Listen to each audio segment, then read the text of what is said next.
Hi, this is Dan Heisman, and we're here with another YouTube video to help you improve your chess skills. If you haven't told your friends about my channel, I think I've got a lot of unique stuff on the channel. If you haven't looked at the whole channel to see what we got here, we have some good stuff. Please tell your friends about the channel, Dan Heisman Chess. Thanks a lot. Okay, we're going to talk today about improving your analytical skills. Why analytical skills? Well, of all the skills you have in chess, the one that correlates the highest to your strength is your analytical skills. Your analytical skills are your abilities to find candidate moves and discern which ones are the best moves. Obviously, it's not the only skill in chess. You know, there's a lot of evaluation going on. There is a lot of non-skill stuff you need to do, like most people work on their chess knowledge, openings, endgames, positional patterns, tactical patterns, principles. There's lots of knowledge involved in chess, but I think the single most important thing that correlates with your overall chess strength is your analytical skills. So in today's video, I kind of took a random position from a middle game in the recent Sinquefield Cup, Dominguez Perez against Svidler, and I thought we'd talk a little bit about improving your analysis skills. All right, so one of the things you need to do to improve your analysis skills is practice them. Well, duh. But that means you need to take time to analyze. And of course, time is important. And in order to have time, you need a slow enough game. I've often been misquoted as people say, oh, Dan Heisman says that you shouldn't play fast games. I've never said that in my life. I played lots of fast games. I tell my students to play fast games. Fast games are really good for you. They, unless you get addicted to them, they allow you to work on your tactical skills, your time management skills. And most importantly, you can look up your openings after a fast game just as you would after a slow game. So fast games are really good for you. But what I do tell people is you need to play a lot of slow games in order to get better. Magnus Carlsen and Fabiano Caruano and Bobby Fischer and Gary Kasparov, they didn't all get good just by playing speed games. They all played a million tournaments when they were young. A lot of slow chess against good players, going over their games with their strong opponents, with their coaches, playing a lot, practicing thinking, taking your time. When you watch the grandmasters play in the tournaments, I'm not talking about their speed tournaments, which they have fun playing online, like 15-10, but when they're playing like the 90-30 games, you often see them take 10, 15, 20 minutes on a move, on a critical move. And of course, that's part of their skill, is understanding what's critical and learning how to analyze so those 20 minutes can be really fruitful. Some of my students, especially my new students, instead of really analyzing, they do what I call hand waving. Hand waving is where you have an analytical position like the one we see in front of us, and instead of actually analyzing the position, they hand wave. They use principles. They just say, well, in this position, I need to do this. For instance, they'll look at this position and say, black's pushed up his kingside pawn, so I need to move a piece on the king side, so I'll play ump, whatever ump is on the king side. That's hand waving. That's not analysis. Analysis is where you're looking at candidate moves and you say, if I do candidate move X, what will he do in reply Y? What are his possible best moves against X? And if he does those different Ys, what kind of Zs can I come up with on the next move? And if I do X, Y, Z, does he have any move Z prime after Z that I have to be careful about? That's analysis. Analysis is finding move candidates and looking at move sequences to try to see what might happen. At the end of analysis, that's when you do evaluation. And you say, all right, how good is that? Some people, by definition, include evaluation as part of analysis. That's okay. There's no official dictionary of chess. If you want to include an evaluation as part of analysis, that's perfectly reasonable definition. I happen to try to separate those as two different skills. Okay, so we've talked about the fact that you need time and you need to take time. You need to take time on every move that really requires careful analysis. And to do that, you need a lot of time on your clock when you start the game, and you need to take it. But you don't want to get into unnecessary time pressure, so you have to do it just right, the Goldilocks principle. So one of the big skills in analysis is time management, where you're trying to figure out how much time do I need to take on this move. In this particular position, you can see if the clocks are right, and the clocks on the ICC here aren't always right because the relay times, the players have played 18 moves, and they're probably playing 40 moves in 90 minutes with a 30-second increment. And they have, Dominguez Perez only has 43 minutes left, and Svidler has even less, 31. So they're going to have to play a little bit faster. But when we're doing this video today, we're going to take our time because we're going to talk about what we want to do. Now, before you can analyze, you have to try to kind of get the general feel for the position. Now, if you're playing in a game, you probably have some of the feel for the position already. But if you're coming in cold like we are in this position, you need to count the material, you need to see what's going on, you need to see what both sides are trying to do. If you don't know what both sides are trying to do, how can you come up with candidate moves? If you don't know your opponent is threatening X, how can you have a candidate move that stops X? So you need to understand what both sides are trying to do in order to come out with reasonable candidate moves. All right, so let's take a look at this position. Let's count the material. Both sides seem to have 6 pawns. They both have all their other pieces on the board. So the material is even. Obviously, we already said black has pushed up his kingside pawns. Does that mean that black's just losing and that Dominguez Perez is going to win? No, that just means black has to be a little careful on the king side, but he does have space there, which he might be able to use for an attack. So it's a double-edged sword for black. Those pawns up on h5 and g4 do weaken his king position a little bit. We see white's bishops are kind of pointing that way. But on the other hand, they do give black space over there. So it's kind of a, as I said, a double-edged sword. All right, so let's take a look at what's going on.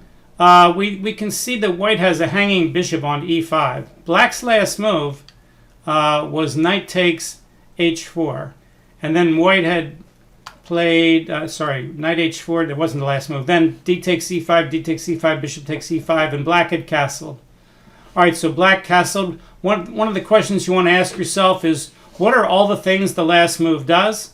That's a really good question. That's a much better question than why did he make that move? Because if you ask yourself, why did he make that move? And you come up with answer A, he made that move because of A, then if that move does other things like B, C, and D, and you don't realize that, and then you kind of ignore that and you make a move, and then all of a sudden he does something based on B, C, or D, you could lose the game instantly. So you always need to know everything that your opponent is doing, not just why he made the move. For instance, if you attack your opponent's queen and he moves the queen, you could say, well, I know why he made that move. He made that move because if he didn't make it, I'd take off his queen with my bishop. Okay, but what if he moved the queen to make a threat? You can't just say, I know why he made the move. He made the move because I hit it with the bishop. You have to say, what are all the things it does? Well, one of the things it does is stop the bishop from taking the queen, but also the queen does one or more threats where it's going. So you have to be very, very careful about that. All right, so you don't want to ask, why did he make that move? You want to ask, what are all the things that move does? You also want to ask, is that move safe? For instance, if black castles, are all the pieces on the board safe? When somebody makes a move, you don't just look at the square that they move to. You don't just say, well, the king is safe on g8, the rook's safe on f8, so I guess it's safe. Because let's say you were attacking his queen again, and he castled. Well, then castles is not safe because you can take off his queen, and that could occur on any square of the board.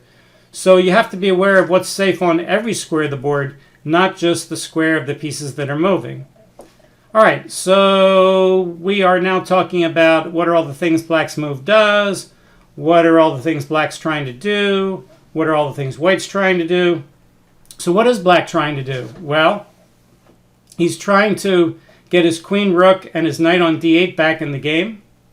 He's trying to do something with his space on the king side. He's also trying to take advantage of that hanging bishop on e5. We have an unguarded bishop on e5, and when you have an unguarded piece that's not a king, it doesn't matter whether a king is guarded, you can't recapture a king. When you have an unguarded piece that is also possibly subject to attack, we call that a loose piece. You could say that every unguarded piece is a loose piece, but at the start of the game, your rooks aren't guarded, but we don't kind of think of them as loose because the other side's pieces can't really get to them very easily. Anyway, the bishop on e5 is definitely loose, and we notice there's a discovered attack with that bishop on e6. In particular, that bishop can take the bishop on c4. So now we have to start looking, if white does nothing, is bishop takes c4 a threat? Well, okay, the thing is, white can take back, knight takes c4 with either knight on e3 or knight on d2, and that knight on c4 would then guard the bishop on e5. And that means bishop takes c4, knight takes c4 might be safe. On the other hand, maybe black could get rid of some of those knights and make it a threat. For instance, if it was black's move, could he play bishop takes e3 first, and after f takes e3, then play bishop takes c4, then knight takes c4, then something like queen c5 hitting the knight and the bishop? And the answer is probably not. White could just maybe guard the knight, but then his b5 pawn might be hanging. So I'm looking at something like crazy, like bishop takes e3, f takes e3, bishop takes c4, knight takes c4, queen c5, and if white plays queen b3, then, yeah, so anyway, maybe that's a mild threat. I don't really think so, but, you know, we can't analyze that too much. That's called null move hypothesis. We're assuming black is, it's black's move when it's really not. So it doesn't make sense to analyze too much because it's not really his move. But the question is, do we need to stop a move like bishop takes e3? Now, bishop takes e3 does something else besides try to remove a guard on the c4 bishop. It also doubles and isolates the e-pawns.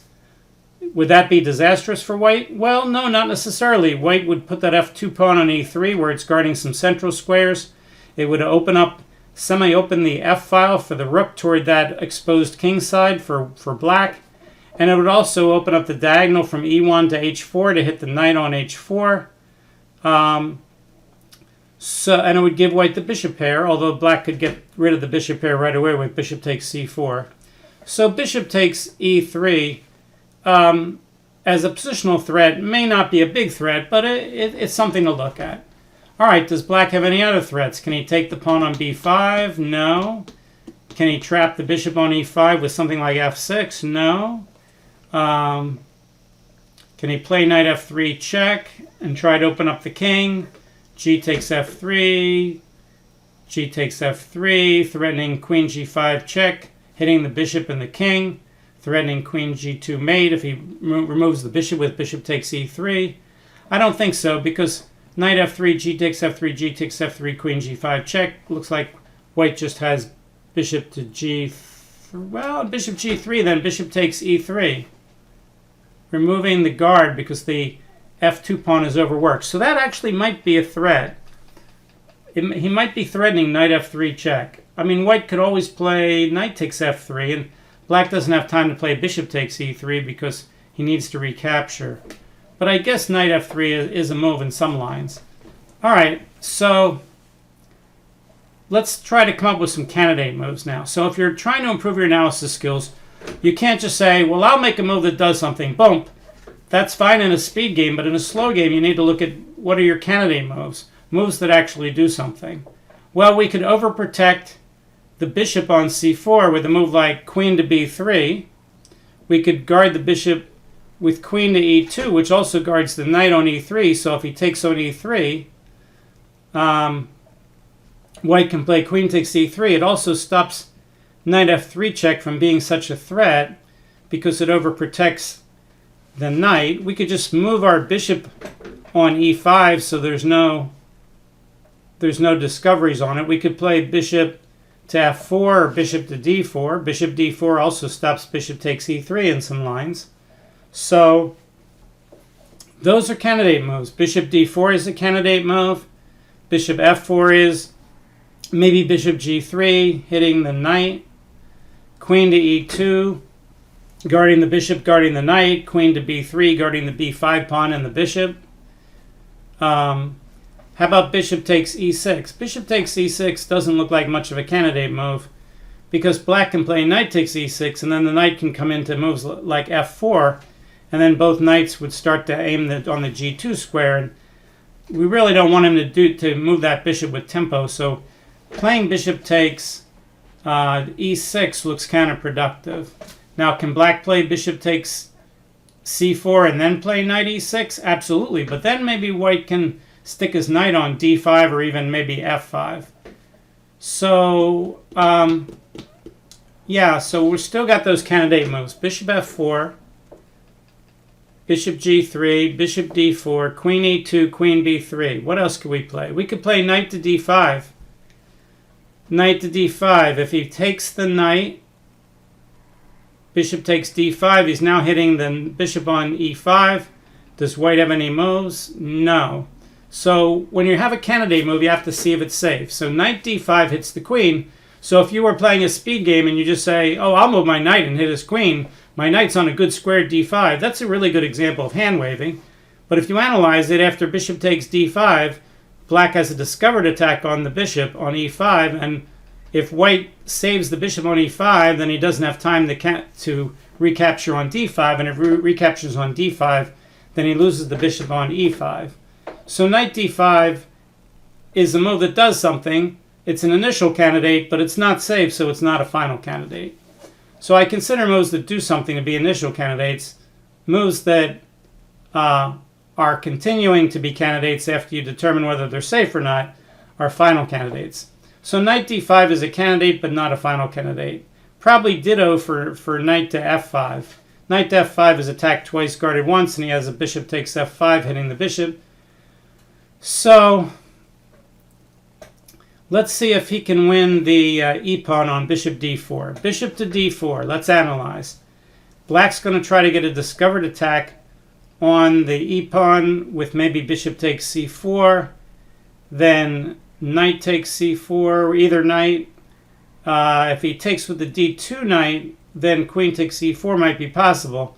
So you probably have to take with the e3 knight. So bishop d4, bishop takes c4, knight on 3 takes c4, and the knight on d2 is guarding e4.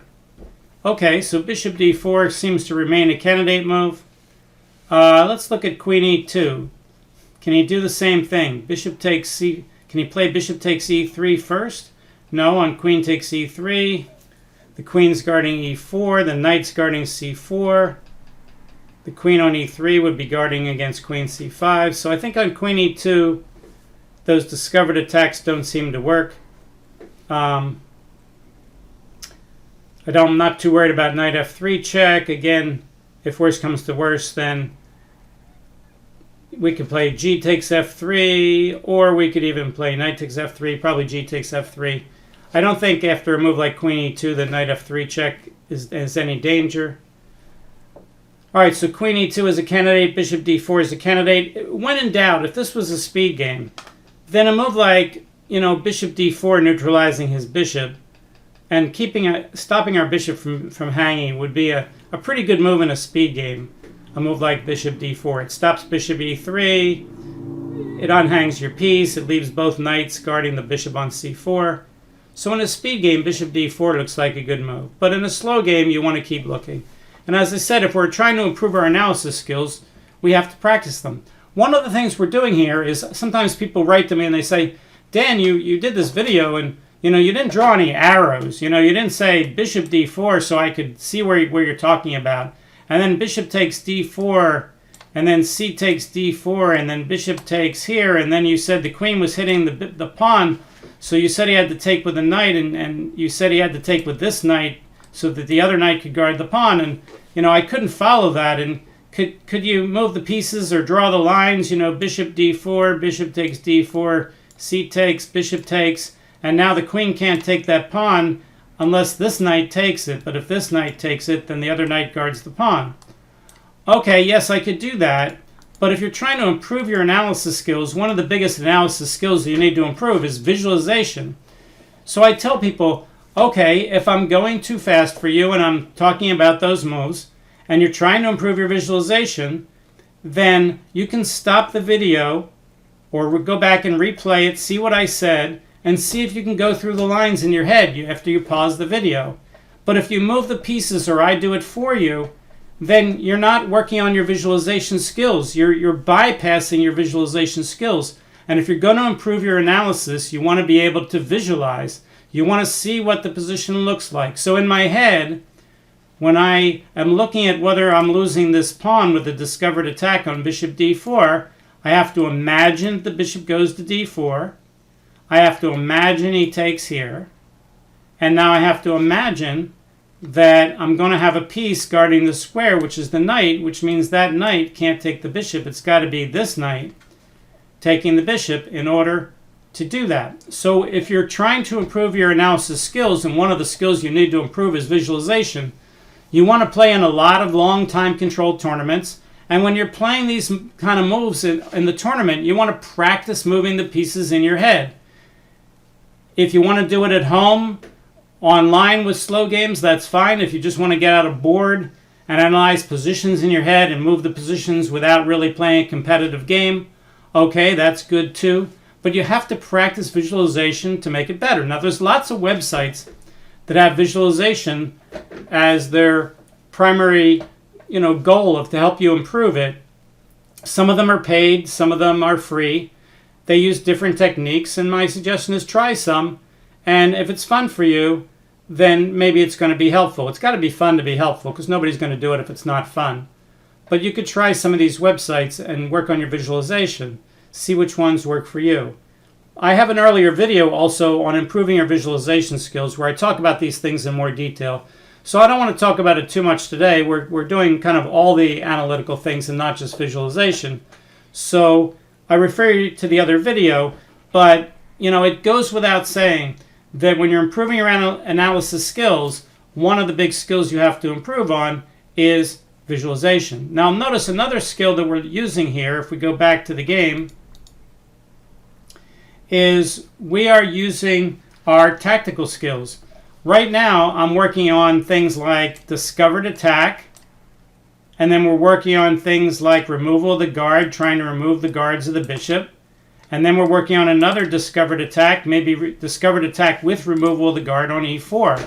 So these are tactical ideas that we're working on, and when you do basic tactics over and over and over and over again, and then you start doing intermediate tactics where you're combining some of these basic tactics like we're doing here in this analysis, then you're going to get better at these skills. So I'm using a lot of different skills here when I'm doing analysis. I would call these sub-skills to analysis. I'm using my tactical skills, my tactical knowledge, I'm using my visualization, I'm using my deductive logic.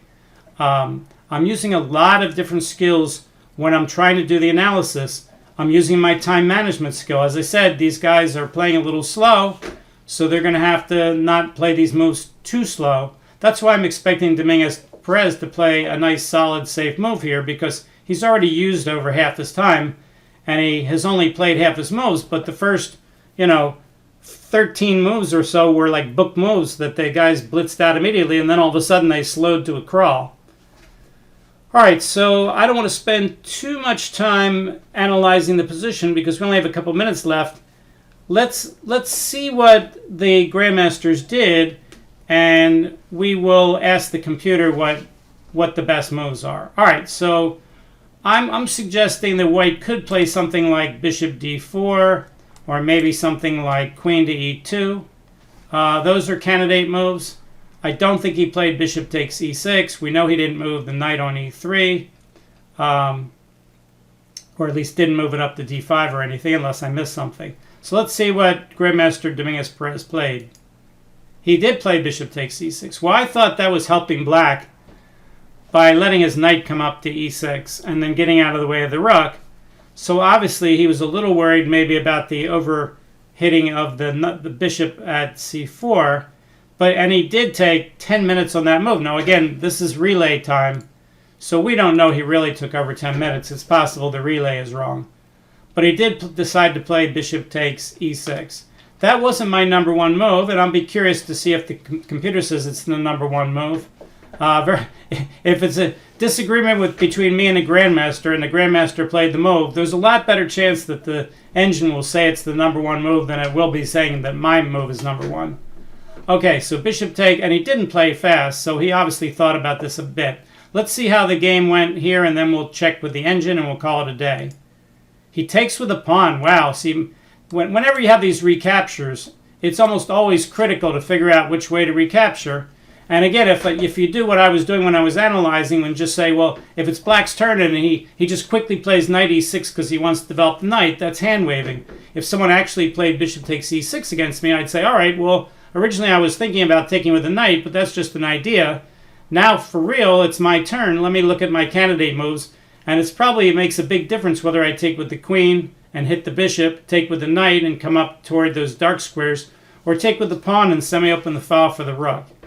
So black takes almost half his time to decide which way to take. See, that's one thing you have to do to improve your analytical skills is you got to realize this is a semi-critical move, and it's going to make a big difference in the game which way you take, and Svidler takes almost half his time to take there, which is probably way too much, but at least he's showing you it. This is a critical move. You don't just recapture immediately based on hand waving.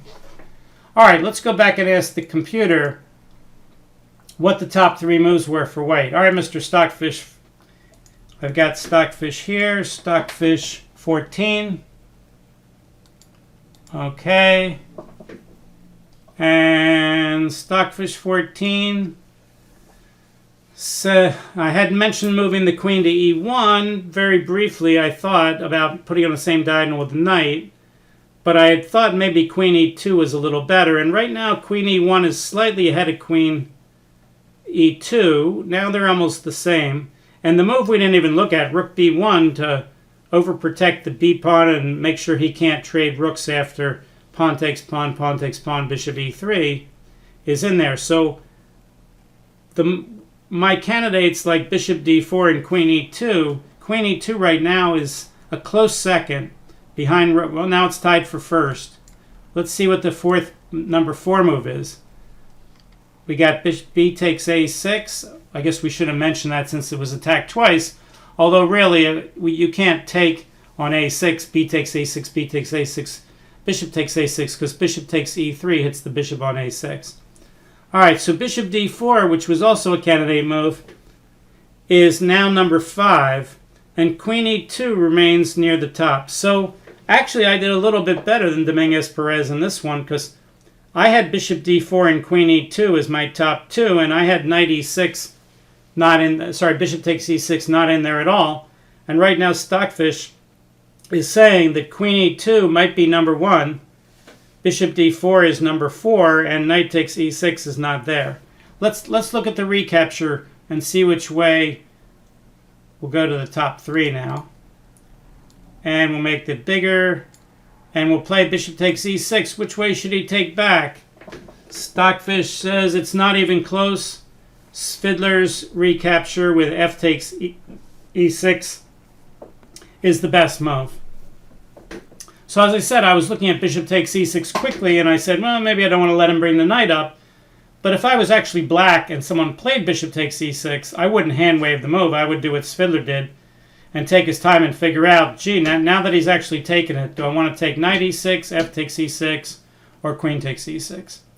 Okay, hope you enjoyed the video. As I said, please pass along to your friends about my channel, Dan Heisman Chess. We got some good stuff here to help you get better. If you like the video, you can hit the like. If you haven't subscribed, you can do that too. We'll see you next time. Thanks. Bye.